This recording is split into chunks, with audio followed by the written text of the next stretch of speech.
So here we are again, a brand new phone hits the shelves and immediately the same old question pops up. Is it worth upgrading? But this time the decision is even trickier, as the new kid on the block, the Honor 400 Lite, is launching at the same price that you can pick up the older Honor 200.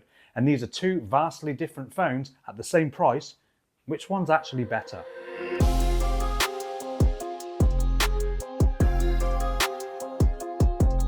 Now, normally with smartphone releases, newer is always better, but that's not necessarily the case with these two phones, and it's not as straightforward as you think.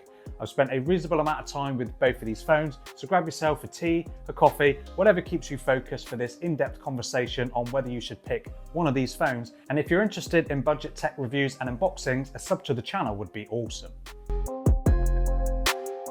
Now, right off the bat, the first thing you'll notice is how different they both feel in the hand. The Honor 400 Lite, despite its fresh design, leans more into a flat, slab-like aesthetic. It feels thinner, slightly lighter, and yes, it does look more 2025 thanks to those sharp lines and symmetrical bezels. It definitely borrows some design language from higher-end Honor models and, of course, the iPhone. But then you pick up the Honor 200 again, and it just feels a little bit more substantial. It has a slight curve to the edges and the back material. While still plastic, it feels a little bit more refined. There's a sense of premium to it that the 400 Lite kind of lacks, especially when you realize the 200 has a more solid chassis and slightly better weight distribution. And the Honor 200 also has a nicer tactile feel on the power and volume buttons. You don't realize how important that is until you use the phone daily. So if you're into thinner and lighter phones, the Honor 400 Lite is definitely gonna be your option. It's ever so slightly slimmer than the Honor 200, but it's a whopping 15 grams lighter. And that camera module is a little more modern looking too, even if what's behind the lenses tells a different story. Now, both phones feature large displays, but there's a bit of a difference in quality as soon as you turn them on. The Honor 200 comes with a 6.7-inch OLED display with 120Hz refresh rate, a 1200 by 2664 pixels, and that translates to around 436 pixels per inch. Whereas the Honor 400 Lite comes with a 6.7-inch AMOLED display, again with 120Hz refresh rate, but a slightly lower pixel density of 394 pixels per inch. In day-to-day use, both displays are really great. They both get bright enough outdoors. The Honor 200 does peak a little bit more at 4000 nits maximum brightness, whereas the Honor 400 Lite is capped at 3500. So a little bit of a difference there, but nothing that you'll notice too much. And while the display on the Honor 400 Lite is still a really nice AMOLED display with that 120Hz refresh rate, I think the Honor 200 display is just that little bit nicer. That extra sharpness is noticeable when you hold the phones side by side. And yeah, it's just a nicer display overall. So if display quality is something that you're going to prioritize, I would definitely go with the Honor 200. Now, this is an area where things do start to separate between both of these phones. Now, I get it, there are going to be a lot of people watching this video that don't really care about what processor is inside their phone. No processors these days tend to be so slow that you just can't do anything on your phones unless you go for those like 50 quid things off AliExpress. If you're going for a mainstream budget phone, most of them are going to perform well enough for most people. The Honor 400 Lite comes packing a MediaTek Dimensity 7025 Ultra. Why they've added Ultra to the name, I've got no idea. It just seems very similar to the original 7025, which I found in the Motorola G55. But the Honor 200 is coming packing a Snapdragon 7 Gen 3. It is built on a more efficient 4nm process as opposed to the 6nm on the Honor 400 Lite. Again, most people don't really care about that sort of thing, but it just means that actions happen quicker and more efficiently on this Snapdragon 7 Gen 3. And while in day-to-day use, you're not really going to notice a huge difference flipping between apps and that sort of stuff, is when you come to more demanding applications like, video editing or more intense gaming, you will notice a performance improvement on the Snapdragon 7 Gen 3 on this Honor 200 Lite, as opposed to that MediaTek processor in here. But again, if you're someone that's like me, that doesn't really do a huge amount on your phones, just flipping through social media, a little bit of web browsing, the odd little bit of gaming occasionally, and of course use of the camera, both of these phones are going to perform absolutely fine. They both got 8 gigs of RAM and they both got 256 gigs of storage. So Overall, performance is not really an area on either of these that I can complain really. But if you're looking for longevity, now this is where more powerful processors are better in a way, is they are faster for longer. So you'll find that this might be faster in 3 years than what this one would be in 3 years, despite it being released 2 years previous. You might find that there's more slowdowns on this phone than what you'll find on the Honor 200. So again, if that's something you prioritize, the Honor 200 might be the better option. Okay, so this is actually an area where the Honor 400 does start to gain a little bit more ground back on the Honor 200, sort of. So you get a 5230 milliamp hour battery on the Honor 400 Lite, and the Honor 200 is coming packing a 5200 milliamp hours. Basically the same, but if you consider a slightly less powerful processor that's going to sip less power and a lower resolution display, I have actually found that the Honor 400 Lite delivers better battery life overall. But then when it comes to charging speeds, this is like a Fiesta ST. You know, it's pretty quick, but it's not the quickest around. And this is a bit like a BMW M5.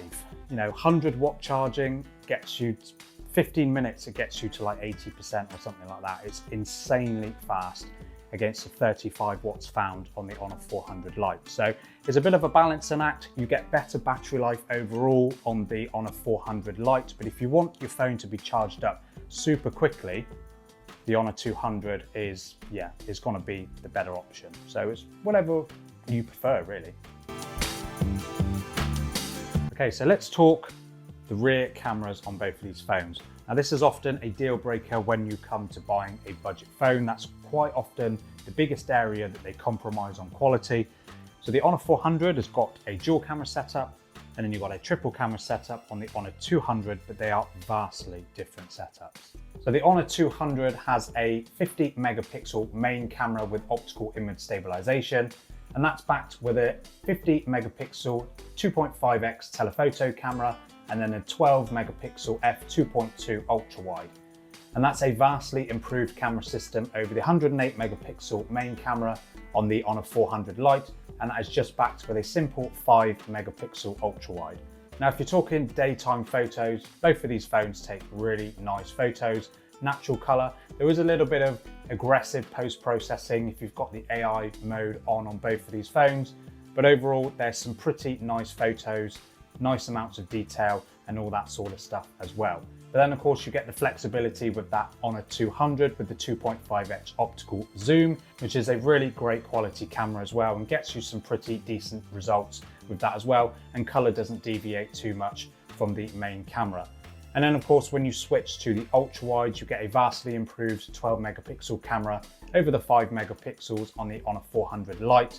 And again, megapixels, certainly in this case, megapixels matter, and they definitely produce better photos on the Honor 200 than what you'll find on the Honor 400 Lite. Those 5 megapixel ultra wides are just not great cameras at all, and Honor keep insisting on using them, which I think is really unfortunate. And it is a similar sort of story with the selfie cameras. You get a 16 megapixel selfie camera on the Honor 400 Lite and a 50 megapixel on the Honor 200. And overall, I just think the photos from the Honor 200 are just a little bit nicer. They have a little bit more detail, and overall, I just prefer the look of the Honor 200 photos. But of course, photos are the most subjective part of any review. So let me know down in the comments which photos you prefer from both of these phones. If you don't agree, that's fine, we can still be friends. But yeah, let me know what you think of both of the photos from these phones. And if you prefer having the flexibility from your photography, the Honor 200 is definitely going to be the better option, having that triple camera setup with that 2.5x zoom. Unfortunately, that's lacking on the Honor 400 Lite, and then you get just a 5 megapixel ultra wide, which personally I wish they would just bin off, but there we go. Oh, and I almost forgot to mention, on the Honor 400 Lite, you get the camera control button, very similar to what you'll find on the iPhone 16 models. And this is pretty underwhelming, to be honest. I used it once just to see if it worked. It did. You know, you can slide your finger over it to zoom in and out, press it to launch the camera and that sort of stuff. A slight press to focus and all those bits. It's good, but I found myself using it once, twice, and then I binned it off. So if you like those sorts of features, it's great. It's a nice feature to have on a budget phone like this. It just shows that it doesn't need to be just for premium flagship phones like iPhones and that sort of stuff. It can be filtered down to the cheaper phones with slightly less features. But yeah, again, I used it and then gave up. And now onto the conversation of software and software support. Both of these phones are running Magic OS version 9 on top of Android 15. When I first booted up out of the box the Honor 200, unsurprisingly it had Magic OS 8.0 on top of Android 14, but it didn't take too long to get itself an update. Now in terms of software support, I've read in a couple of places you get 3 or 4 years of major Android and OS updates on the Honor 200, with a year or so of extra security patches on top, and that's monthly security patches on the Honor 200. And the Honor 400 Lite actually comes with a whopping 6 years of major Android updates, which is, I would say, not going to say it's unheard of at this price because it's becoming more and more common. But yeah, that's great on a phone at this price. Now, security updates on Honor's website, they're actually down as quarterly security updates as opposed to monthly on the Honor 200. That's probably just a price bracket thing, but for the fact that you get 6 years of support on this phone is really, really great. Helps to reduce e-waste because people are not then going to be inclined to be binning off their phones too soon because they don't get any updates or anything like that. So it's really great that both of these phones get some pretty good software support. And then as for Magic OS, as I've said in a lot of previous videos, it's one of my favorite skins to use. Yes, there's plenty of Honor's own apps on both of these phones. You can delete a couple. There's some games and booking.com and stuff like that that you can uninstall.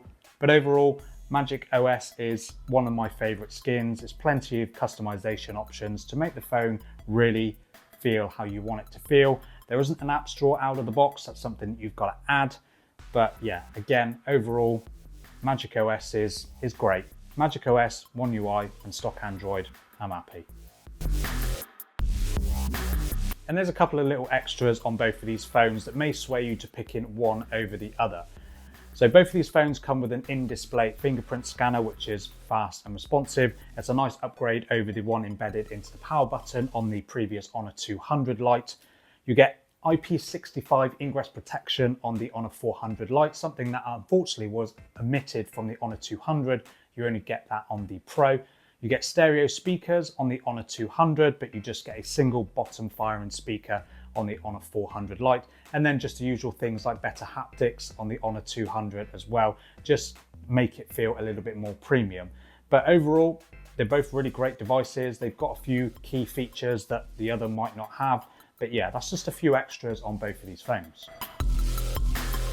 If you're looking for modern looks, great battery life, a more lightweight design, and a phone that's not trying to be something it's not, it does the basics well enough. And if you're not looking for the best performance and really great cameras, the Honor 400 Lite is definitely a respectable choice. But if you want a better overall phone, the Honor 200 is still a really great option. You've got better performance, a nicer display, much faster charging, much better cameras, better haptics, stereo speakers, less software support than what you find on the Honor 400 Lite, yes, but you still get reasonable support on this phone. If it were my money, I mean, all right, I know I bought both, but if it were my money and I was to pick one to use now, it would definitely be this. Just the cameras, the nicer display, and yeah, just an overall nicer phone. I would definitely pick the Honor 200. But let me know down in the comments what you think of both of these phones. Again, like I said, overall, they're still both really nice phones. I really like the lightweight design of the Honor 400 Lite, but overall as a complete package, I definitely prefer the Honor 200. Check out my reasons why I could switch to this and not go back to my flagship down below. See you in the next one.